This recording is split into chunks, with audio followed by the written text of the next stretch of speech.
Obi seems to be spitting fire this time around. Obi have dared Okpebholo, of course, the governor of Edo State, that he will come to Edo again. Remember that the executive governor of Edo State, Monday Okpebholo, the other time, threatened Obi that he must inform him before coming to Edo State. That if he refuses to inform him, that whatever I see, he will take it.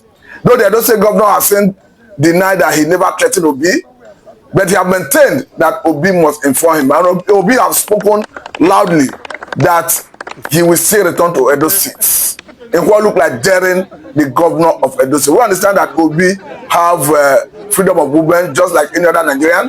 And again, apart from that, Obi have even quality challenged both Atiku, both the man in Asura talking about Senator Tinubu, that he's more qualified than them to govern Nigeria. I will allow you watch the video of Obi telling Atiku, telling the man Tinubu that he's more qualified than them to govern Nigeria. But that is after I read this information from Daily Post. He said, I will come to Edo again. P2B dismissed Okpebholo's threats. You go for that to say that former Labour Party presidential candidate P2B has declared that he will return to Edo despite threats by the state governor, Monday Okpebholo. Obi spoke while responding to questions from journalists in Oka over Okpebholo's warning that his safety will not be guaranteed if he comes to the states. The former Anambra governor, who was at his alma mater, Christ King College, CKC, Onitsha, to make a donation, said he was not afraid of threats. He revealed that he received threats every day. Having said that, at this point, I will allow you to listen to Obi himself, who is now very vocal, who have made it clear that he is more qualified to govern Nigeria more than all the aspirants, or rather will be aspirants and possibly candidates of different political parties for the purpose of 2027 presidential election. Listen to Obi while we come back to further this conversation. Do not forget that we are equally going to look at the information coming from the Ohaneaze, telling Obi to share his plan to contest the election. But what Obi, I will come back to further this conversation. I'm contesting this election because I'm the most qualified. And I want people to come out and say what is there. Let us put everything we have on the table. We are looking for hiring the next managing director of the corporation called Nigeria. And the only way you hire a managing director to run your company is to look at his past. Where is he coming from? What is the educational background? Which schools have he passed through? In terms of all people contesting this election, whether it's for one day, I've passed far better schools than anybody. It is not about degrees you earn. It is about education is about the exposure and where you've passed through. I passed through the best schools anybody can think in the world if it's in terms of education. I'm a businessman, a successful businessman who have worked hard and built my business. I'm a corporate person. I've served as director and chaired corporations. I've been a governor. One that when I finished in 2015, I became the best governor in terms of implementing MDG, which is the global measure to measure development, which is what China, India, Vietnam, everybody applied to put their people out of poverty. And above all, I'm the only one who left money. So if you say you want to fight corruption, let's go to where you served last and know how much money you left, whether there's anything you left. So that let's know what is missing there. I left money, which I could have taken like every other person. I have no single land allocated to myself, my wife, or my children, or anybody. I've been one person who is serving today, whose wife and children is not involved in anything he's doing. They face their little jobs, earning their little pennies, and live their normal life like every other person. Every other person have turned the whole thing into a family affair. But I've not done that. So I'm applying for this job, knowing fully well that I have the capacity to do the job. And the mayor tell them, The biggest, P2B says every day, the biggest assets of Nigeria, physical assets, is the vast uncultivated land in Nigeria. If I'm given the opportunity to serve this country, the North will forever remain something that they will know that they have voted somebody they will forever remain grateful and proud of, because I'm going to change the North. Those vast land Nigeria have today, over 50% of its fertile arable land are cultivated. No other nation in the world can say it's not like that. Not one. So we need to cultivate it. We need to deal with it. I don't want to go into it. So if they're telling you is where I come from, tell them that you have somebody who is coming to change Nigeria. I'm not coming for the same past records of the road we are trading today cannot lead us to anywhere. Then there's somebody coming to change, real change in Nigeria and make things work for every. All right, let us now take our attention to information coming from Ohaneaze. Of course, telling Obi to shelve his plan for 2027 presidential election and asking to allow Tinubu to complete his 8-year term.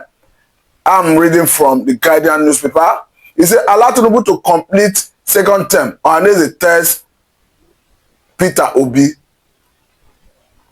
He go further to say that Ohaneaze has pleaded with the presidential candidate of the Labour Party LP in the last general election, Peter Obi, for the sake of equity, national integration and peace, to drop his 2027 presidential ambition and support President Bola Tinubu's second term bid. This was as Labour Party sank deeper into internal strife with rival factions trading accusations over the interpretation of the Supreme Court's April 4 judgment and the party's stance on Obi.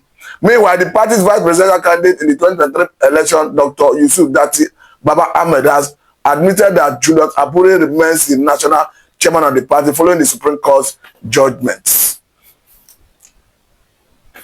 So, at this point, I think it's very clear that the man, Obi, is not afraid.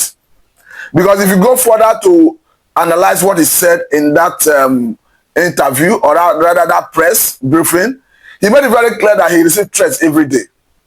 That people only knew of this threat that came from Okpebholo, the Edo State governor, because it was made public. That he received threats as going concern every day, that he is not known to be afraid to threats. As such, that if there's any need to invest in humanity, to invest in education, that he will return to Edo State. That is not afraid. We shall equally be looking at this position of Ohaneaze, asking the man Obi to share his plan to contest the 2027 presidential election and to allow Tinubu to of course, complete his 8th term.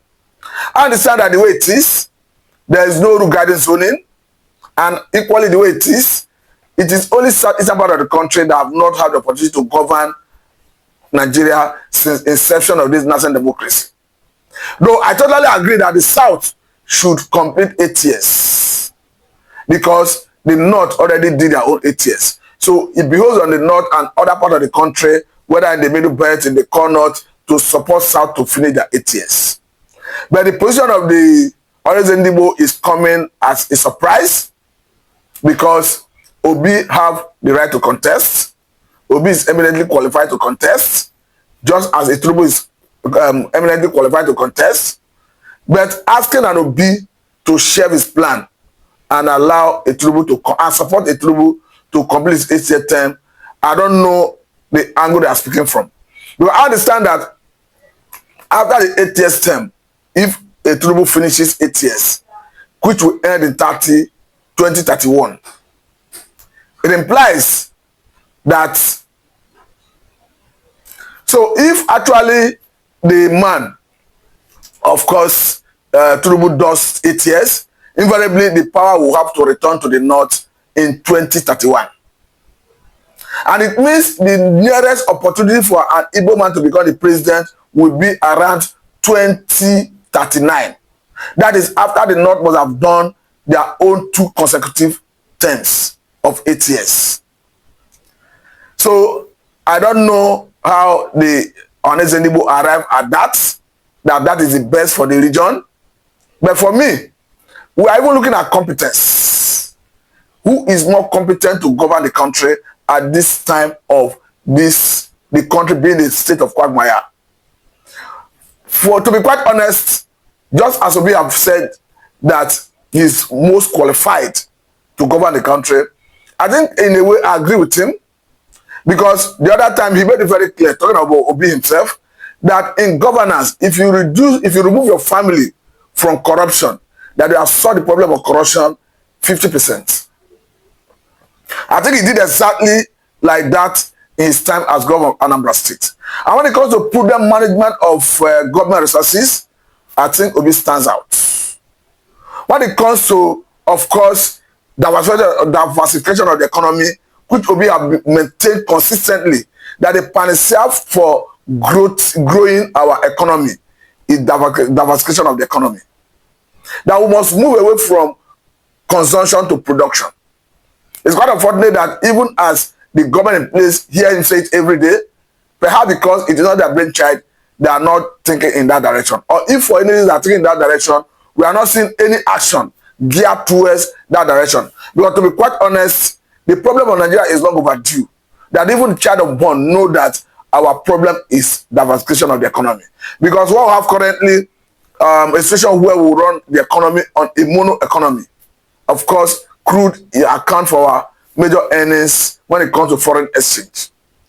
So we needed to develop other sectors of the economy to export sufficiently enough to earn foreign exchange to meet our dollar obligation. The way it is, the policy of this current government, talking about the subsidy of gasoline and the education of efforts at the official window, have been hitting the economy hard. And the buffer, the only way we can solve this problem is to diversify the economy. Because the current approach of federal government is a situation where they find it easy to borrow money from World Bank, borrow money from international financial institutions to meet up our dollar obligation is not sustainable. And apart from that, it is plugging the country into debts and increasing our, of course, the money we use to service debt. And if the government know that the problem is diversification, and this government, or rather Senator Bola Tinubu, have been in the saddle for over 2 years now, we have not seen conscious effort to diversify the economy. Because if it diversifies the economy and the economy bounces back, I don't think any other person, whether Obi, whether Atiku, whether any other person for that matter, will have a chance of even say you want to contest, because the electorates, Nigerians, would have told other people that this man is getting it right. The reason the politicking is even high now is because the man in Asu Rock, of course, his conscience will tell him that Nigerians are suffering. I think nobody would doubt about the suffering of Nigerians. So hence, you have not been able to get it right. Is it not better we try another alternative? Currently, the government is even tinkering with the idea of cost reflexive tariff when it comes to electricity. I'm not saying government should not do away with tariff, but the point is Nigerians are still grappling with the double policy of the government that is hitting hard on the economy. So for me, that policy of course, cost reflexive tariff, as it has to do with electricity, for me, it should wait for a time when Nigerians, of course, would have been comfortable to an extent, judging from the current suffering occasioned by the government policy of this unification of efforts at the official window and of course, the subsidy on gasoline. I will not ask Obi not to contest, because to say he should not contest is not, for me, is a disservice to him, to be, and to his followers. So I will not toe the line of the Ohaneaze.